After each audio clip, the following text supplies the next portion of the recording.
What if your chronic stress, unexplained physical symptoms, or emotional patterns weren't random, but rooted in your body's stored experiences?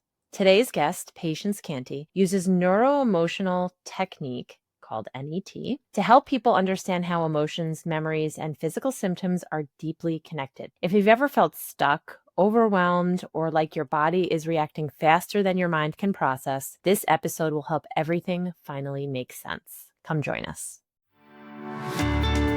Women's Wellness Authority is a podcast for women who want to come home to themselves, physically, emotionally, and energetically, while exploring grounded, root-level approaches to healing. In each episode, we explore the many layers of wellness through thoughtful conversations with experts, healers, and practitioners, helping you better understand what your body is communicating. This podcast is about empowerment over quick fixes and shares practical tools and wisdom that help you reconnect with your inner authority, rewrite the rules of wellness, reclaim your health, and discover what it truly means to thrive from the inside out.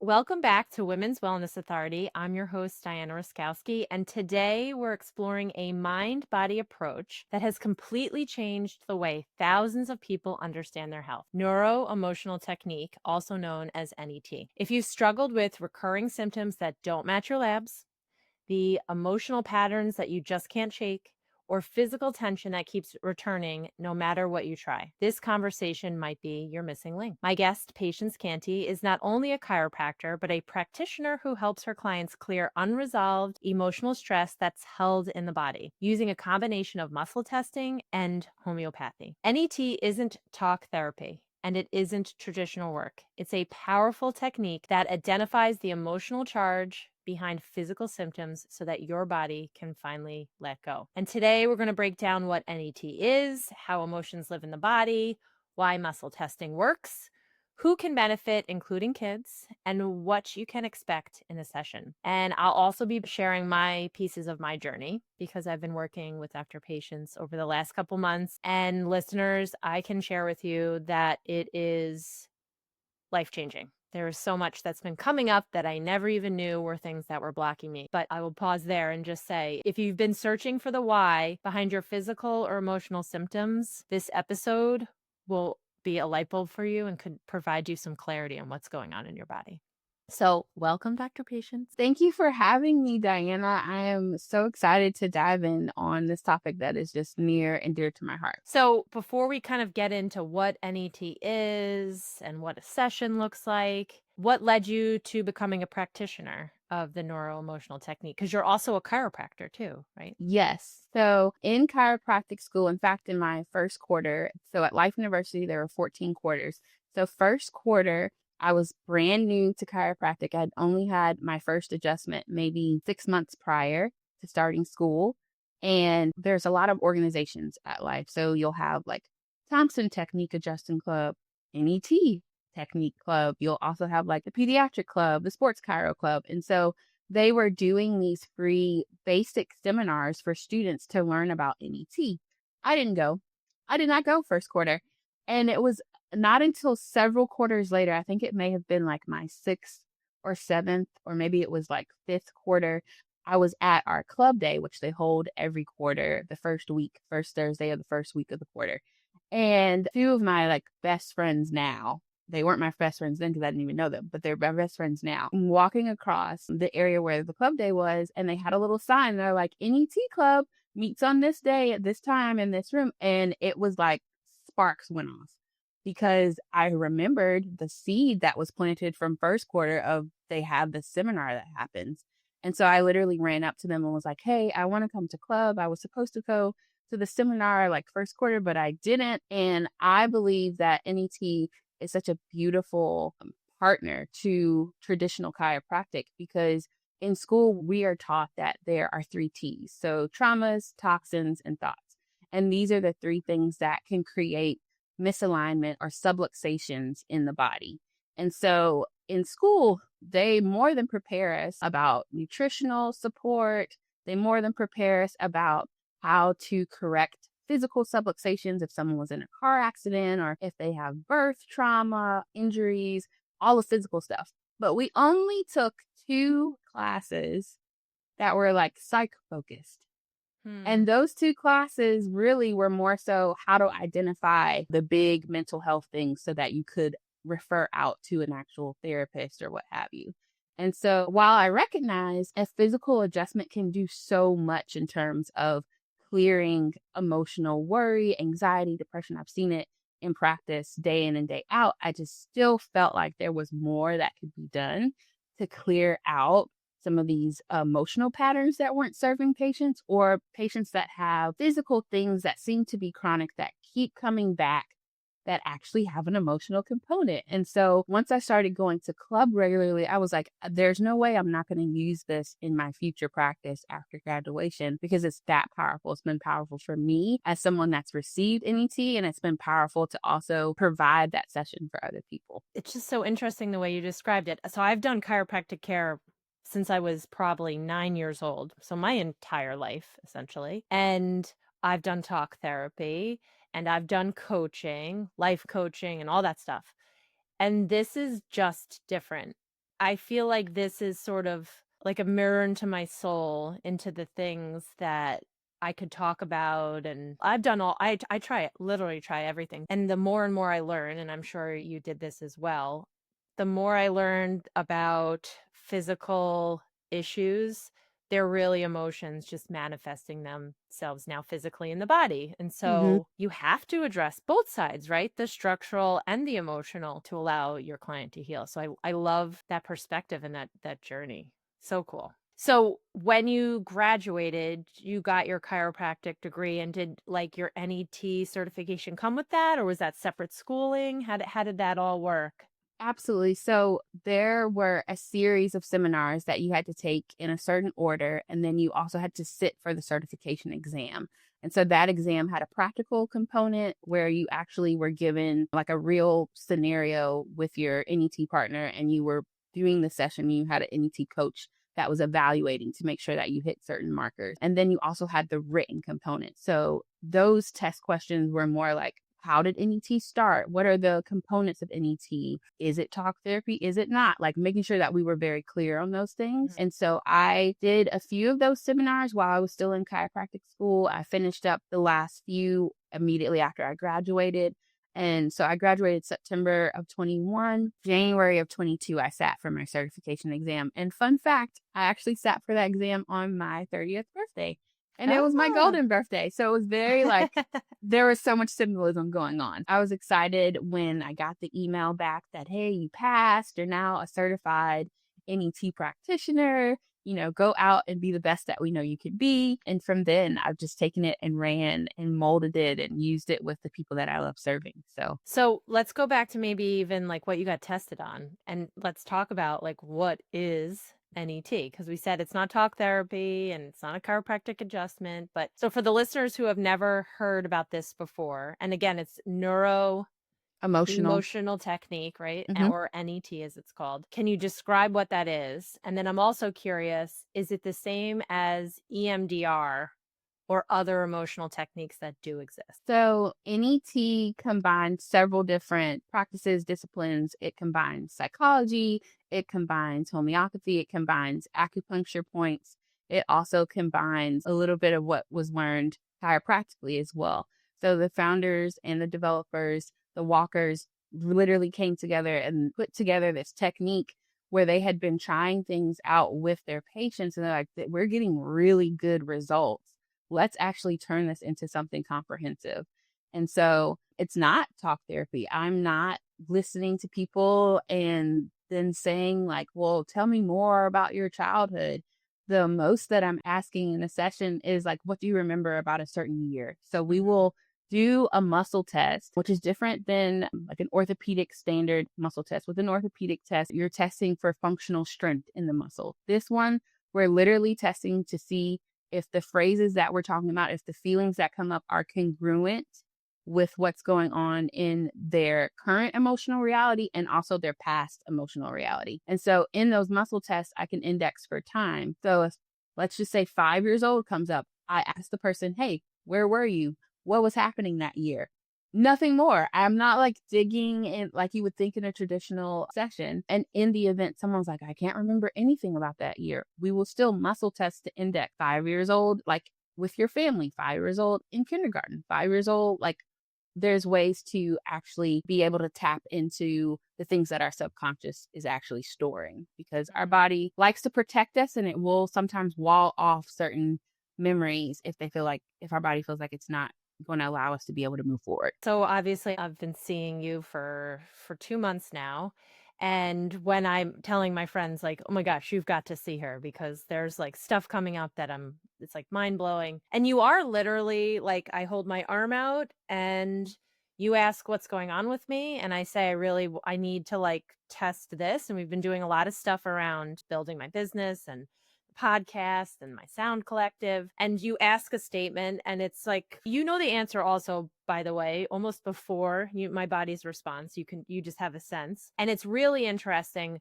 Can you describe when you say we narrow down like the age range, what's happening? Because you sort of identify, okay, yep, that's the thing. And then you almost like tap on my arm. You're like 0 to 5, 5 to 10, 10 to. So the age ranges that we go through obviously is dependent on how old the person is. I'm clearly not going to be testing for 50 in a 30-year-old, but but we will start at conception to 10. So this period of time from when you were first conceived to when you're 10 years old. And a lot of people are like, "Why are you testing from conception? Why are you testing when I was not even like born yet?" Because we absorb the emotions and the stress of our mom. And so whatever was going on in her emotional reality, because we know cortisol can cross the placental barrier, those are things that we actually pick up on. We get our mitochondria from our mom. So there's a lot of things that we absorb and take on that actually will end up playing out in our life after birth that we're not even aware of. We were just there. Cognitively, you can't bring up the stuff that you may have heard in a story she told you, but your body still has memory of it Feels because it. you were a part of her body. And so we will index conception to 10. If your arm does not drop or go weak on that muscle test, then we'll go 10 to 20. And so then if I land in a certain decade, then I want to get more specific. So then I'll say 10 to 15. If that doesn't produce a weak test, then we'll go 15 to 20. Then once we get on a range of 5, then I can literally go each individual age. Yep. And so then we'll land on the age that hopefully was the original stimuli to this particular neuro-emotional complex that we're testing for in the first place. So you're trying to get to the trapped emotion in a given time. I think you've explained it that it's like a situation that has occurred that has sort of set my subconscious mind on something, right? Yeah. So we're literally asking the body what stimuli, what pattern and response is happening right now. And did that happen at this age? And if that is the age, then I want to know, well, what was that year like? What happened? So that we can then ask through the muscle test your subconscious to be like, oh, yeah, that was the age that I saw my parents get in a fight. Or, oh, yeah, that was the age in school my teacher told me I wasn't going to be anything. Or it could be a variety of different things. It could even be something so simple. And that has come up in your session sometimes. You're like, I would have never thought or connected this and this. But now that I am remembering that situation, it absolutely parallels to what I'm experiencing right now. And so how do you know when you hit that emotion? I know, but as a practitioner and then some of your other clients, how do you know when you've actually hit that event or that right thing? Because oftentimes I'm like, I don't know what I was doing when I was 17. yes. So what we are checking for in the muscle test is when we say a certain phrase or if you feel something, does your arm drop or does it hold strong? So in the very beginning of your NET session, when we're trying to figure out, is this something that is even testable? I'm looking to see, does it drop? Your incongruency. Then when I use the acupuncture points, the pulse points up your wrist, and we say the same phrase, or I tell you to keep focused on that thought, and I go up your wrist, I'm at that point looking for the point that makes your arm go strong, because that is the actual emotion that we'll be working off of in that session. Then for the next step, I'm like, okay, well, what is the circumstances around this particular emotion? At that point, I am then looking for a drop, because I need to know if that's where your like actual limbic brain or your emotional reality is coming through. Then we'll look for the drop to know that we're on the right track, because it was the drop in the beginning that told us this is something we need to work on. Gotcha. So Okay. the goal through this session is ultimately for us to be able to say that phrase, or for you to think those feelings, and your arm to stay strong. Because then at that point, we know we've cleared that original emotional patterning. And now you're able to like be in similar scenarios without it affecting you the same way physiologically, whether that's anxiety, whether that's sweaty palms, whether that's heart palpitations, you name it. People have different responses to stressful events. Does the subconscious mind play a role in all of this? Because some of the stuff that's come up, I'm like, no, I know I can do that. Mm-hmm. But then you're like, your body doesn't think so.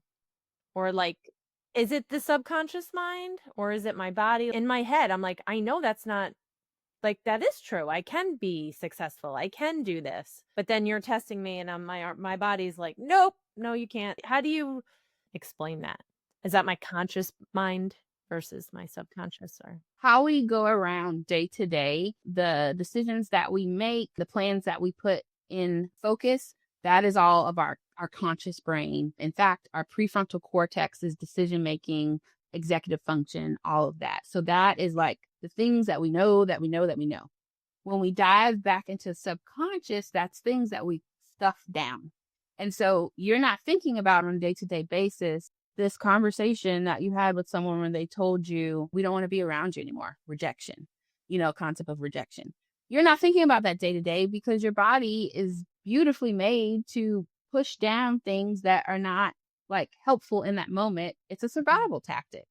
And so when we are doing NET, we are actually releasing these layers that the subconscious is tried to like bat away, because even though it has hidden it away from your conscious mind, your body is still remembering it. It is still flushing around in this cycle that we have to clear out. And also another huge component of NET is the idea of, if you guys have heard of Pavlov's dog, so like where you ring the bell and then the dog's mouth starts to salivate and food was supposed to come immediately after. And so then it got to the point where the food didn't even have to be present. If you ring the bell, the dog would immediately start to salivate.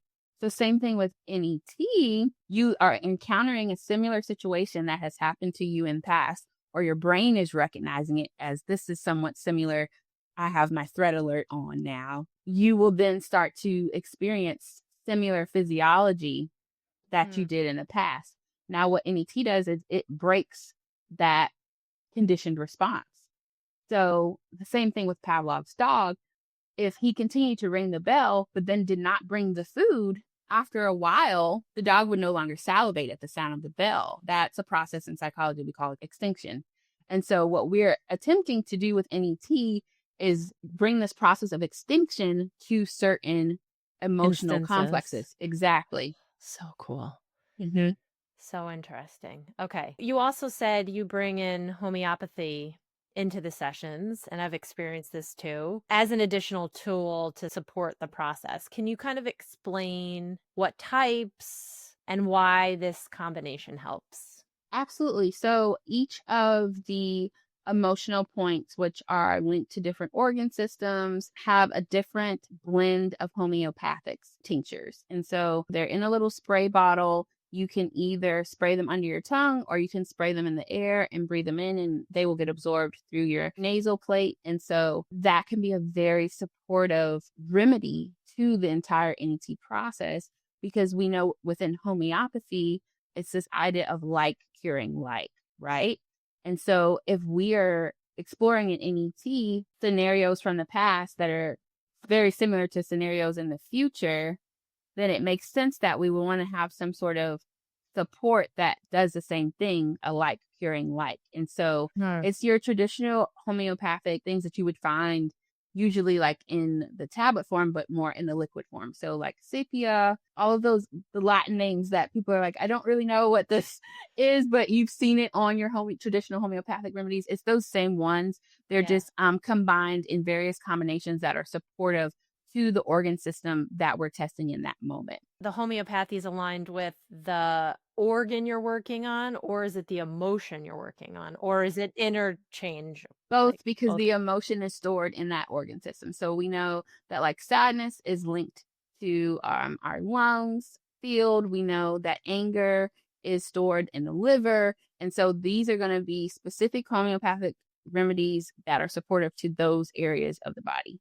And they'll be in different combinations. And it's not like something I take away and take for like a month. I'm literally like spraying 8 or 9 times under my tongue in the session, and then I leave. So it's like So part of the So experience. it does vary. So for some Oh, okay. people, yeah, so for some people, I might need the whole bottle after they Monday's might session. need to go ahead and no, seriously, they may need to take that bottle and they're taking it 3 times a day for the Okay. next several days, right? But what I've been seeing recently in practice is I've been using it in sessions, and then at someone's next session, they'll come back in and we will retest that same statement or that same feeling, and they're no longer require it.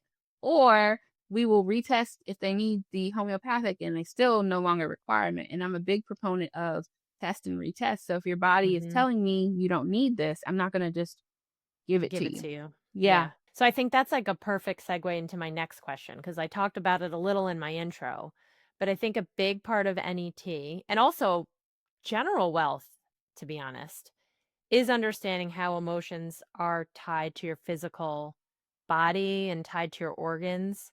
So you just mentioned like anger and liver, but can you explain that?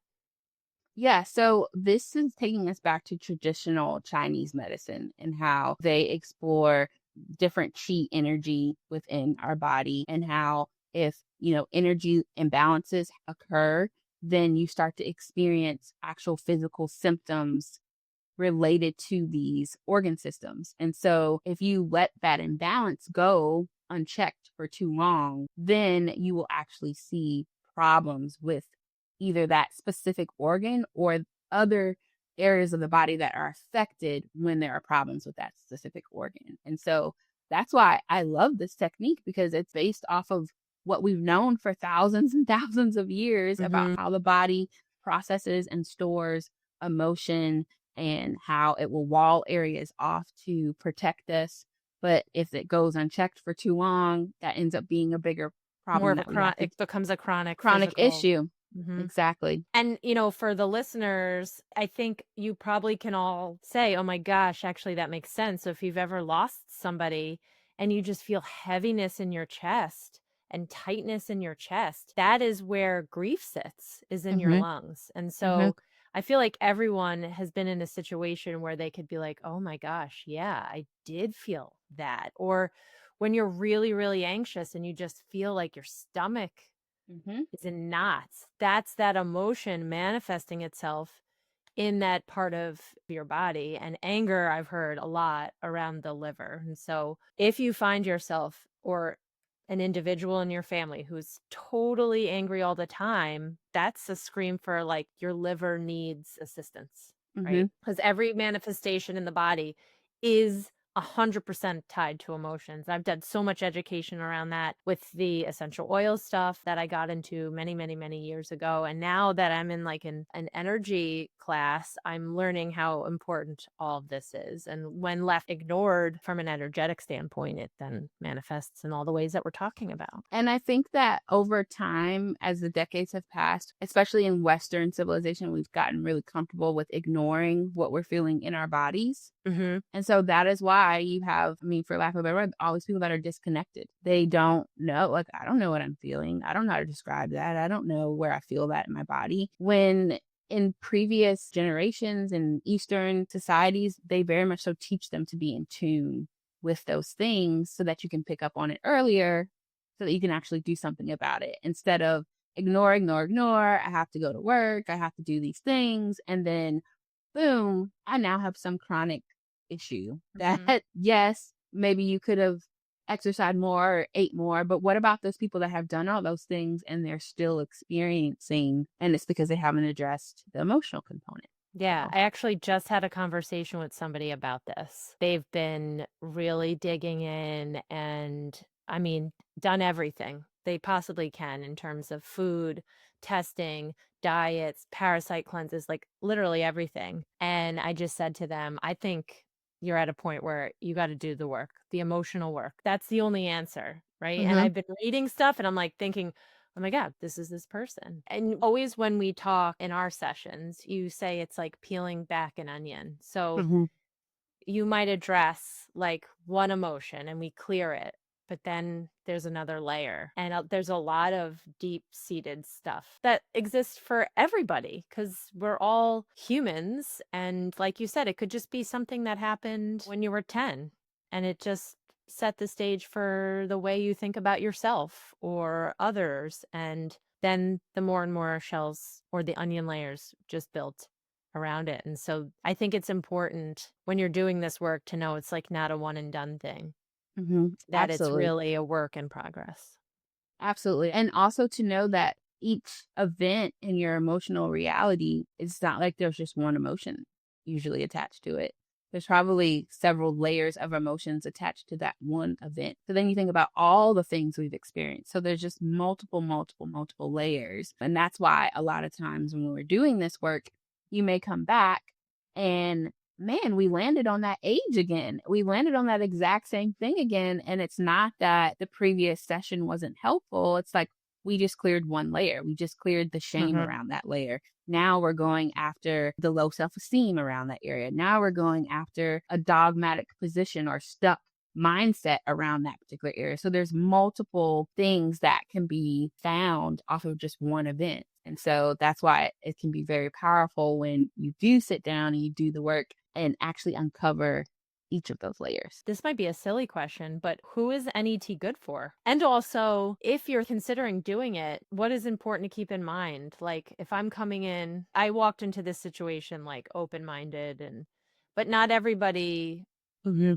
can do that. So what is the right mindset to start work like this too? So who is it good for and what should your mindset be walking into sessions like this? It's so very cliche. It's good for everyone. But what I typically what I typically see are people that feel like they are going in circles or cycles of similar scenarios, or like every time I try to start something, I can't finish it, or they have confidence issues, they may have imposter syndrome, or there's the other side of it of like, I have experienced some sort of trauma in my past that I want to be able to move past, or just the relationships in their lives. Like I want to be able to communicate better with my kids, with my spouse, even at work. I know I have the potential to bring about these great things, but I feel like something's holding me back. Or there were specific events. I deal with a lot of moms. So we will do NET around previous births and things that may have happened at that birth. We will also do NET in pregnancy to get rid of any fears or things that may be coming up that will actually kind of hold them back in their labor process. And I even have worked with moms mid labor who had an emotional stall to the point where they were not progressing in the labor. And we uncovered things. They took a minute to kind of just integrate, settle down, and then their labor picked right back up. And so it literally can be used for anyone. You're like a delivery room angel. Imagine if you just It came pairs in to every woman that was like, "I can't do this," and you're like, "Hold on, we can. Let's just." It really pairs well with my birth doula work too. And I also really love it for men, even though I'm very much so like a women's holistic health provider. I care for kids, I care for perinatal period. I also like it for men because I can test just off of a feeling or just off of a thought. And a lot of times we find that men don't like to verbalize Mhm. the things that are going on with them. So I find that this is particularly helpful because they don't have to verbalize it to me. They literally can think it, which is what they're doing all day. And that's what's causing the stress buildup. They're thinking, and not having a way to like actually get it to, be Where it needs to be. released. And Yeah. so if they come into a session and then they're like, I'm having this pervasive feeling of blank. Okay, well, let's test that feeling and see what core emotion is that feeling actually linked to. And let's go ahead and clear that neuroemotional complex. So like you said, this is literally for everybody. Like all the things you described, it's like if there's people out there that don't have any one of those like 9 things that you listed, then God bless you. Like I mean, Yeah, yeah, and even for kids, so I've used it with some kids that, like, have had trouble with sleep and going to bed. Oh, they think there's a monster there or something like that, like, we've used it there, and a lot of times with those kids, sometimes it is the emotional stuff they're picking up from their parents or stuff that they picked up from their parents when they were in utero. I've also used it for elementary age kids, middle school age kids that are in sports and they're, like, having a tough time dealing with sports team drama, or this person's talking about me and I don't know why they're being mean to me. Navigating those emotional things, because if you think about it, like, that's the time for it. That's where you're trying to figure out your concept of what I know to be true for myself versus what my parents are telling me. How am I confident on the sports field, or how am I confident in my classes? And I think that's a beautiful time to learn this emotional regulation, emotional resilience technique, because think about when those kids are adults, how Mhm. much, like, better off they're going to be in terms of knowing, okay, I feel this in my body. I need to go ahead and get this cleared, or I need to release my stress point here, or what have you. So So it's for cool. everybody.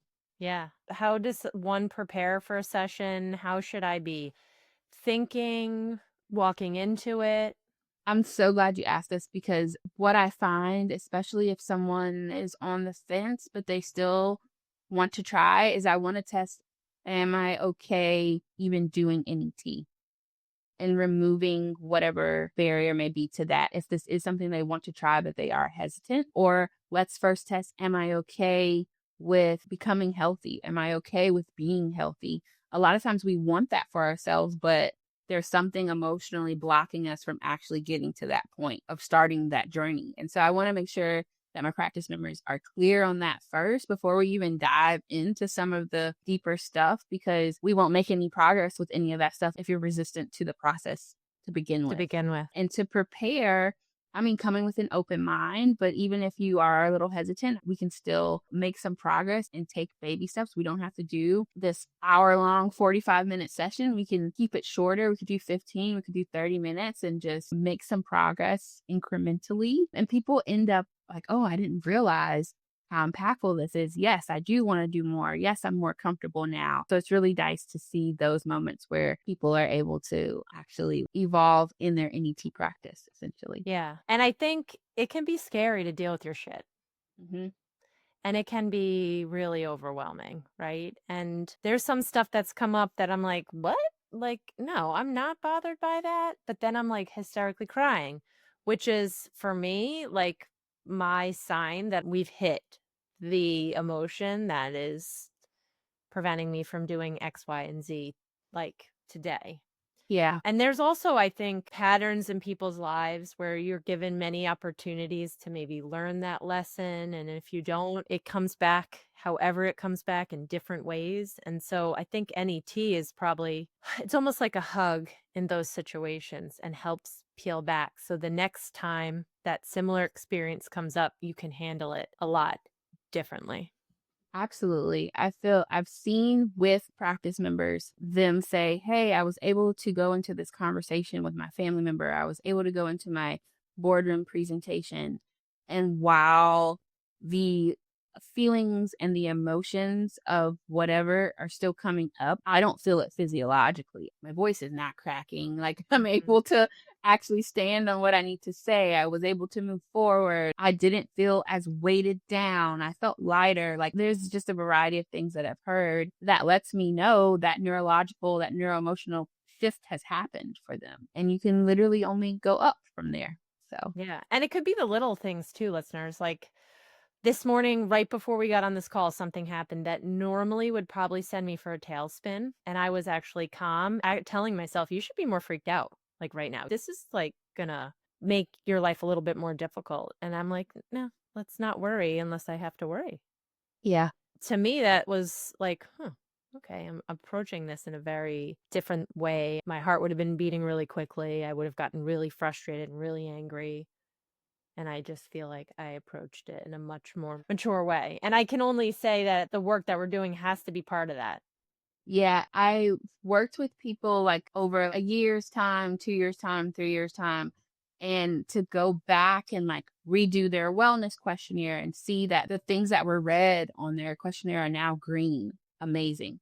or their family member will pull me aside and be like, hey, doc, so-and-so is like not blowing up over like small things anymore. I feel like I got my wife back, or I feel like I have my mom back, or my daughter, like I can talk to her now, or she's so much more open. Those are the things that always almost make me tear up, because you don't know that those things are going to happen per se for each person. But when they do, it's amazing to see someone's quality of life improve just by taking the time, sitting down, doing the work. The benefits are just mind blowing, honestly. Yeah, they really are. So as a practitioner, what still surprises you about NET? I never know what's going to come up in a session. So I do an intake form for my practice members, and they will put on there, like, I deal with confidence issues, or like I was in a bad car accident, or this, and this.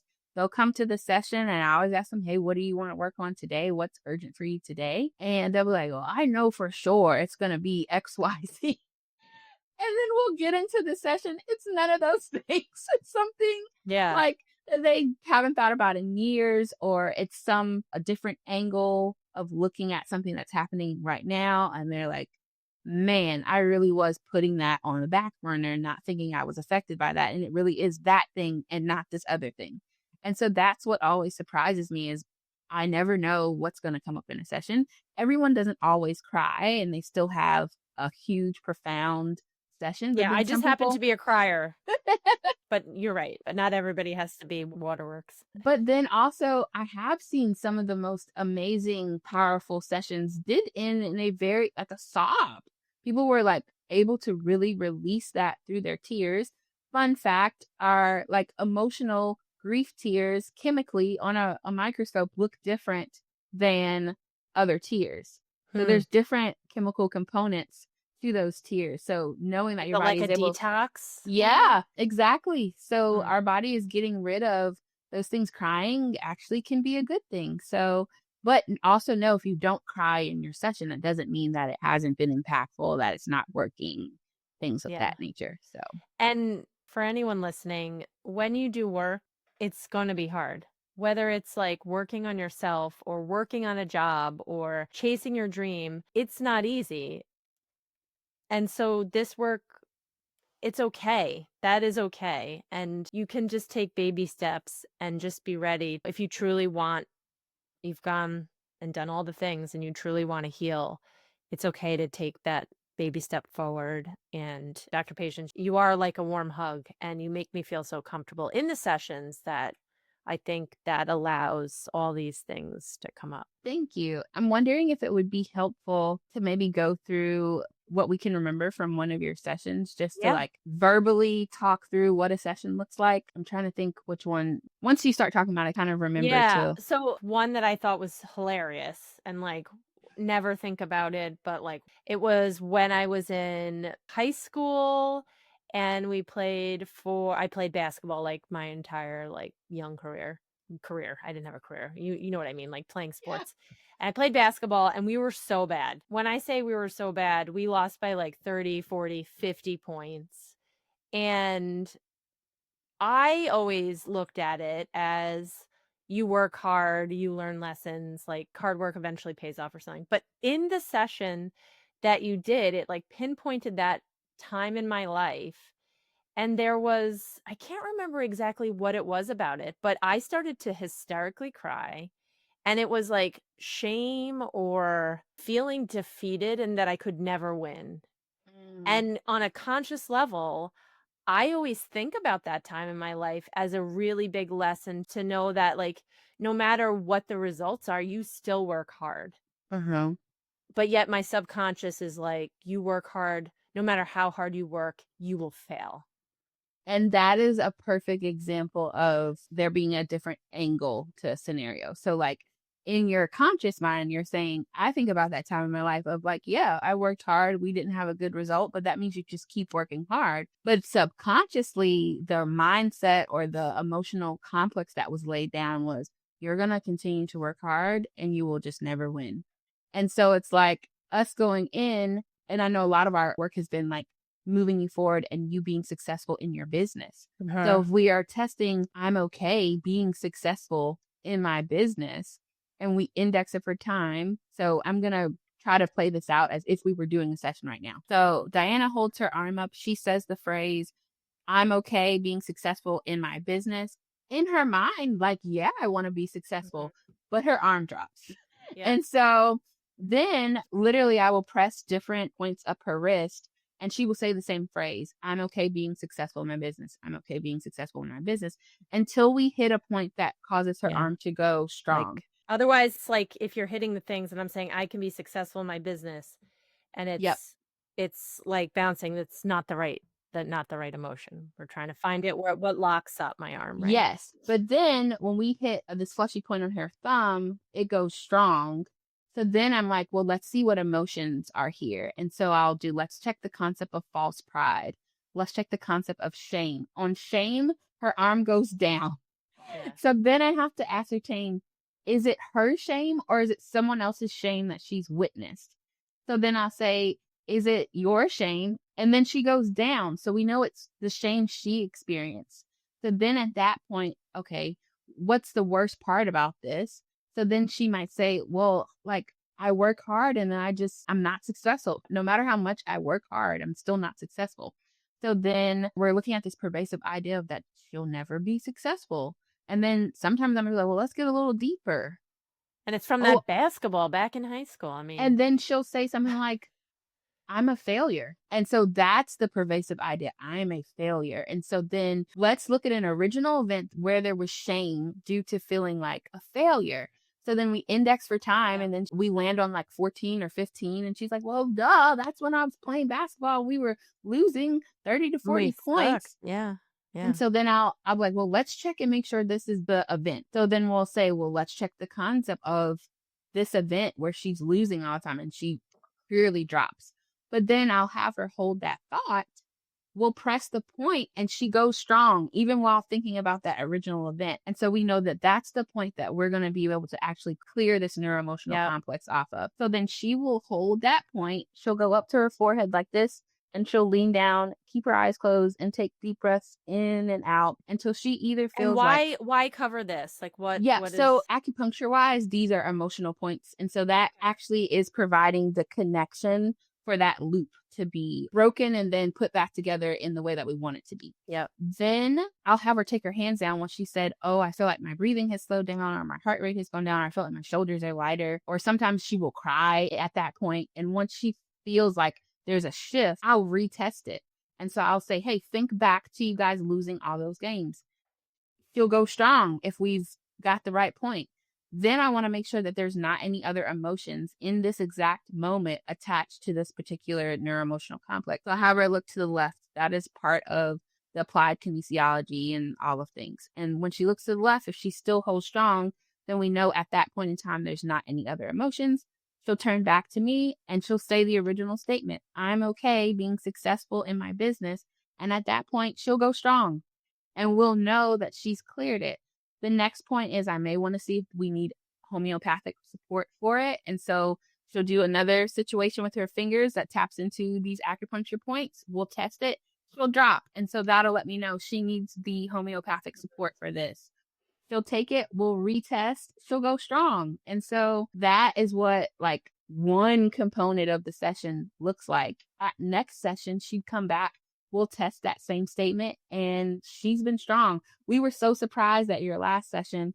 You Yeah. had like 5 or 6 statements that we were like All just business going. related. Yep. Yeah. And they Yep. all tested strong because you literally came in and was like, I want to retest these. I want to make sure I'm still clear on these. And sure enough, she was. We also were doing work around the Mama Collective that I want to build, which is helping Yeah. pregnant moms and postpartum moms. And I was just saying, like, I don't know why I'm not moving forward, blah, blah, blah. And it came up, it was tied to like when I was 8 or 9, and it was linked to when my mom was shamed being a mother for like all the stuff that was going on with my brother. Like she was being told she's a horrible mom. And as an 8 and 9-year-old kid, being confused. Why are they saying that about you? That's so false. Mm-hmm. And that dynamic, for some reason, stored in me and like was affecting my progress to work specifically with these women. I can't remember exactly why, but at the time it made a whole lot of sense. I was carrying my mother's shame. It wasn't my own. And I bring that up because you just said, like, is it my shame? And it was. But in this instance, it was me carrying the shame that my mother was feeling and Right. associating that then with helping other mothers. Right. Right. And I think in the last session, we also were like, okay, should we be starting the Mama Collective now? Could it be later? We literally tested these different time frames, which then ultimately told us, okay, now she could literally do it whenever she wants to. She Yeah. could just, I just got to do it. you just got to do it. We had at that point cleared what it was that was holding her back time frame wise. And so it goes deep, you guys. Like we got into a lot of times our grandparents really impact us emotionally. Like they set the foundation of how we believe about ourselves because they're usually our biggest cheerleaders, or for some people, they aren't their biggest cheerleaders, and that sets a mindset. And so unfortunately, when they pass, if they were a big cheerleader for you, that really can devastate you. And not just for the fact that I've lost my grandparent. It's you don't have that person there to encourage you in the same way that they did. And so then you feel like, well, I'm not going to be able to do these things. Yep. That's what came up. I'm getting emotional for those who are not looking at me, but that's what came up when we worked on Monday. And so, which to me is so silly because they're no longer here, but clearly it does matter. We got more work to do, clearly. I mean, that's the beauty of it. It's this idea of not wanting to disappoint them, but also knowing that us existing is amazing and a continuance of their legacy. And so Yep. we have to get rid of these maladaptive neuroemotional complexes so that we can continue what they saw for us even when we were young. And I'll tell you, listeners, like from a conscious level, I know he's proud of me, and on a subconscious level, I don't. Clearly. And the idea that you might disappoint him if you don't do X, Y, Z. Yep. I mean, I can't speak for everyone's grandparent, but you would think most people's grandparents would want you to do the things that are authentic to you and that will also make you be successful and be able to provide for your family and whatever the case is. And so these are things that are being created in our emotional reality. That might not even have been, like, say your grandfather was still here, that might not even be his emotional reality, that he would even be disappointed if any one of your business things failed. It's not, but it's mine. Mm-hmm. And Yeah. so that's the point that we have to clear. Those are the patterns that we have to break, of the parts of our emotional reality that are creating a story that is holding us back from Yep. doing the things that we know we want to do. So Yep. For sure. I honestly can't recommend this.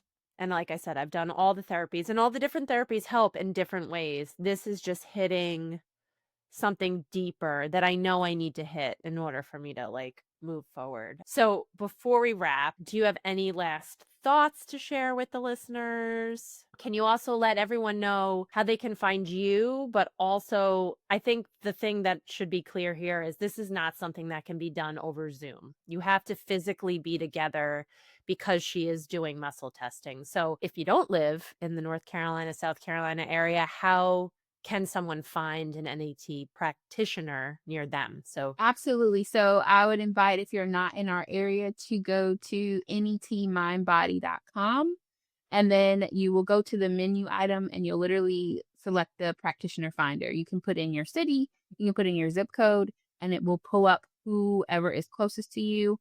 If you do not see someone close to you, you can call the number on the website and they may know of someone that knows how to do NET in their area, but they just haven't taken the additional steps to get certified in it. And that can still be extremely helpful.